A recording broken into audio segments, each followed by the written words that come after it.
Hello everyone, welcome back to our channel. In this video, I will guide you through how to fix auto rotate not working on your iPhone device. If you are facing issue on auto rotate feature in your iPhone, then this video is for you. First of all, what you can do is shut down your device for 20 to 30 seconds and then again restart your device, and then it might work for you. But if it is still not working, then open your control center from the top and then turn off the auto rotate option.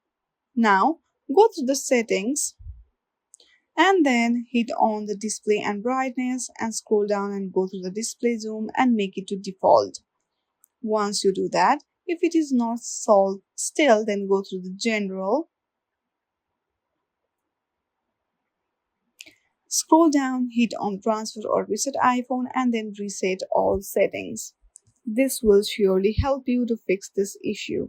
I hope you like this video. If you like this video, then please do not forget to like and subscribe to our channel. Thank you for watching.